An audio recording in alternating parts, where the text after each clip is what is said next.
کتنی بڑی بات ارشاد فرمائی، فرمایا لا تقنطوا من رحمت اللہ، تم نے میری رحمت سے نا امید نہیں ہونا۔ اللہ کی رحمت سے نا مالک کیا ملے گا؟ فرمایا ان اللہ یغفر الذنوب جمیعا، اللہ سارے گناہ معاف فرما دے گا۔ تو جن لوگوں کو اللہ کی رحمت پر، نبی کریم علیہ السلام تشریف فرما ہے، امام غزالی نے لکھا ایک بدو آ گیا دیہاتی سادہ آدمی، سادے بندے بھی سادے ہوتے ہیں، ان کا بھی اپنا طرز زندگی ہوتا ہے، تو بدو آ گیا، سادہ آدمی تھا، آتے ہی السلام علیکم لے کے نا تو کوئی بات ہی نہیں کی، سیدھا سیدھا ہی کہتا یا رسول اللہ صلی اللہ علیہ وسلم یہ بتائیں قیامت کے دن حساب کس نے لینا ہے؟ تو حضور فرمانے لگے بھائی یہ تو بڑی صاف سی اور مختصر سی اور سادہ سی بات ہے، حساب تو اللہ تعالیٰ نے لینا ہے۔ اب اس نے جو لفظ کہے اللہ کے حبیب کی آنکھوں میں آنسو آ گئے، کہنے لگے اگر اللہ نے حساب لینا ہے پھر انشاءاللہ کرم ہی ہوگا۔ تو حضور فرمانے لگے تمہیں یہ امید کس طرح ہے؟ تو عرض کرنے لگے یا رسول اللہ کریم جب غالب آتا ہے تو معاف ہی کرتا ہے، جب کریم کا غلبہ ہوتا ہے نا، کریم بندہ جب کسی پہ قبضہ کر لے تو پھر معاف کرتا ہے، تو اللہ تو سب سے بڑا مہربان ہے۔ وہ بات کی اور اگلا جملہ ہی کوئی نہیں کہا، وہ چلے گئے۔ تو حضور علیہ السلام نے اب اس بات پر رزلٹ دیا، فرمانے لگے کریم محبوب بندہ سادہ تھا، بات بہت بڑی کر گیا ہے، بڑی بات کر گیا، سادہ آدمی۔ میرے عزیز اللہ کی رحمت پر جن لوگوں کو امید ہو، انہیں موت سے ڈر اور پھر جن کو محبوب کی ملاقات کا شوق ہو نا، ہم نے جان دے دی وعدہ دیدار پر، ہم سے وعدہ کیا گیا تھا کہ تم مرو گے نا تو تمہیں دیدار ملے گا، تو ہم نے جان ہی دے دی وعدہ دیدار پر، جان ہی دے دی وعدہ دیدار پر۔ اور پھر فرماتے ہیں نقد اپنا دام ہو ہی جائے گا، فرماتے ہیں ہم نے جان دی ہے اس وعدے پر کہ وہ ملے گا، تو امید ہے کہ یہ سودا ادھار نہیں، جیسے ہی قبر میں جائیں گے سامنے حضور کی زیارت نصیب ہو جائے گی۔ اس لیے لحد میں بھی عشق رخ شاہ کا داغ لے کے چلے، اندھیری رات سنی تھی سو چراغ لے کے چلے۔ یہ حدیث آپ نے بھولنی نہیں، یہ تنہائیوں میں یاد رکھنے کی روایت ہے، یہ تنہائیوں میں پڑھنے کی روایت ہے۔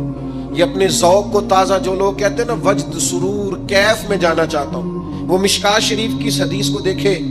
اللہ کے حبیب علیہ السلام نے فرمایا لوگوں میں تمہیں بتاؤں قیامت کے دن اللہ تعالیٰ بندوں سے پہلا سوال کیا فرمائیں گے اور بندے اس کا جواب کیا دیں گے؟ یا رسول اللہ کرم فرمائیے بتائیے۔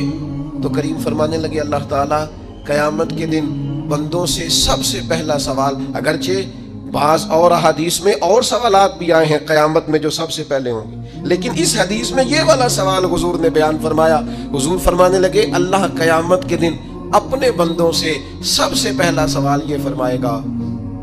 کیا تم میری ملاقات کو پسند کرتے تھے؟ اوئے ہوئے ہوئے، کیا تمہارا ملنے کو جی چاہتا تھا؟ کبھی اے حقیقت منتظر نظر آنا لباس مجاز۔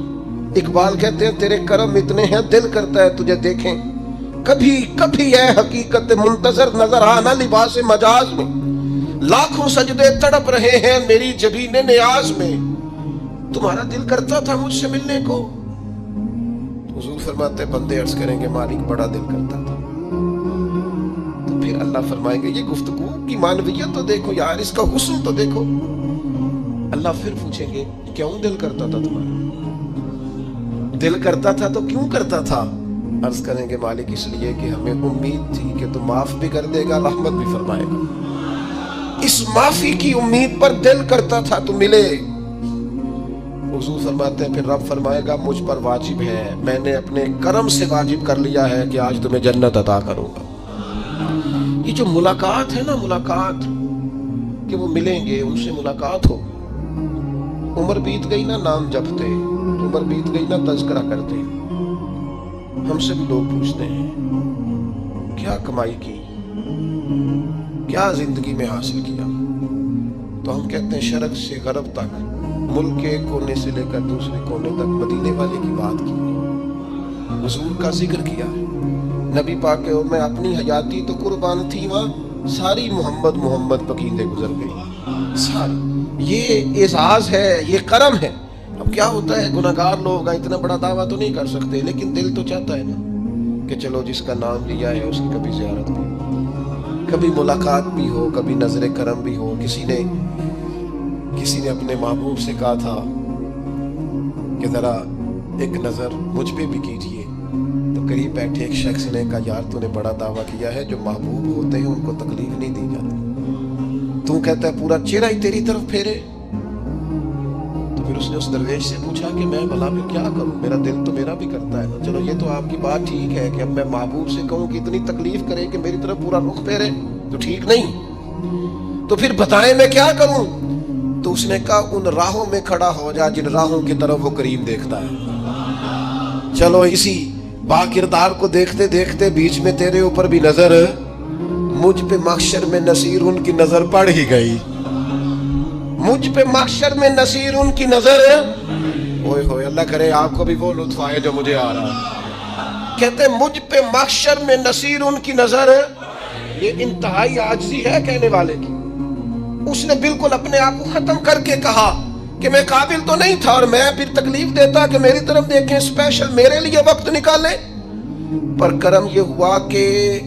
مجھ پہ محشر میں نصیر ان کی نظر پڑ ہی گئی۔ کہنے والے اسے کہتے ہیں خدا کا کرنا، کہنے والے اسے کہتے ہیں خدا کا کرنا۔ اللہ نے کیا کہ نظر مجھ پر پڑ ہی گئی، اور جب پھر پڑ گئی تو تیری ایک نظر کا کمال ہے اور میری زندگی کا سوال ہے، بس جب پڑ گئی تو سو پھر پڑ گئی۔ موت سے وہ بندہ کبھی نہیں ڈرتا جسے ملاقات کا شوق ہو، ملنا چاہے داتا علی اجمیری سے اور موت سے ڈرے، ملنا چاہے حضرت غوث پاک جیلانی سے اور پھر موت سے ڈرے، زندگی گزری ہو علی علی کرتے پھر موت سے ڈرے، عمر بھر سیدنا عثمان غنی کی سخاوت کی بات کی ہو اور پھر جنت میں جا کے ان سے ملنے کا شوق پیدا نہ کرے، ساری زندگی سیدنا فاروق کا عدل بیان کیا ہو، ساری زندگی ان کے انصاف کا تذکرہ کیا ہو، پوری امت کو بتایا ہو کہ اگر جینا چاہتے ہو تو عمر کے رستوں پر چلو، اور پھر یہ موت سے ڈرے اور مر کے جناب فاروق اعظم کی زیارت کو پسند نہ کرے، جسے صدیق کی وفائیں یاد ہو، جنہیں جناب ابو بکر صدیق کا عشق یاد ہو، وہ پھر ان کی زیارت نہ کرنا چاہے اور ساری عمر حضور کی نعت پڑھی ہو۔ مانا نہیں آتا تھا پھر بھی کہا بلغ الغلا بکمالہ کشف الدجا بجمالہ حسنت جمیع خصالہ صلو علیہ وآلہ سے نہیں ترجمہ آتا تھا، پر جب بھی کو پڑھتا تھا یہ بھی جھومتا تھا، مولا یا صلی وسلم دائماً۔ میں آپ کو بتاتا ہوں توتلا آدمی، توتلا اور دیوانہ مجذوب بیچارہ، سمجھ نہیں، توتلا بولنا بھی ٹھیک نہیں آتا، مجھے نماز کا سلام پھرا تو وہ جلدی آ گئے، اور ایک مجذوب آدمی تھے، سادے تھے، تو سلام لی تو کہنے لگے میں گل کرنی سی، تو میں نے ان سے کہا کہ تھوڑی دیر کے بعد ملتے ہیں، سادہ آدمی ہے، اللہ مجھے معاف کرے، میں کوئی نقل تو نہیں ان کی اتار سکتا، اس زبان کو ہم توتلی نہیں کہتے، ہم اس زبان کو بلالی زبان کہتے ہیں، یہ بڑی خوبصورت زبان ہوتی ہے، یہ جو توتلے لب و لہجے ہوتے ہیں نا، وہ جب بچہ پوری طور پہ اماں نہیں کہہ سکتا، توتلا ہوتا ہے، تو کوئی مزہ آتا ہے اماں کو اماں کہلوانے میں، جب وہ پوری طور پر باپ کو بابا نہیں کہہ سکتا اور توتلا ہوتا ہے تو کوئی مزہ آتا ہے کہنے میں، وہ جب دادی نانی دادا کہتا ہے تو دادے کا دل کرتا ہے یہ 100 بار کہے، کیونکہ اسے کہنا نہیں نہ آتا، لیکن اس توتلاہٹ میں جو اس کو لطف آتا ہے۔ مجھے بڑے لوگ آ کے شعر سناتے ہیں، میں نے بڑے خوشگلو نعت خوانوں سے زندگی میں سنا ہے، وہ صاحب میرے پاس آئے اور میں نے کہا بعد میں ملیں گے، تو سادہ آدمی ہے، مجذوب ہے، پورا شعور نہیں رکھتا، مجھے کہنے لگا مصطفیٰ جان رحمت کے بعد، مصطفیٰ جان رحمت پہ لاکھوں سلام کے بعد، یعنی مانا یہ تھا کہ سلام کے بعد، تو اب بڑے بڑے سریلے بندوں سے بھی بندہ سنتا ہے، میرا دل کرے، اور میں نے جان بوجھ کے ان سے کہا دوبارہ کیا جی ذرا، کیونکہ توتلے تھے نا، میں نے کہا تو کہنے لگے مصطفیٰ جان رحمت پہ لاکھوں سلام کے بعد، وہ میرے عزیز یاد رکھو ساری زندگی حضور کی نعتیں پڑھی، نبی پاک کے تذکرے سنے، اب موت سے ڈر جائے،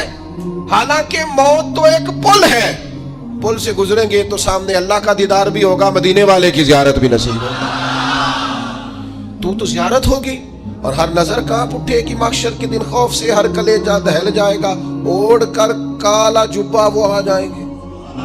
اور سارے محشر کا نقشہ بدل جائے گا۔ یہ موت کا خوف نکالنے والی چیزیں ہیں، ڈر۔ اچھا مجھے ایک بات بتائیں، یہ میں امید کی بات کرنے لگا ہوں، چلیں اب یہ بات تو مشکل ہے پر کرنی پڑے گی، مجبوری ہے، کبھی کبھی ابا جی سے مار بھی پڑ جاتی ہے بندے کو گھر میں،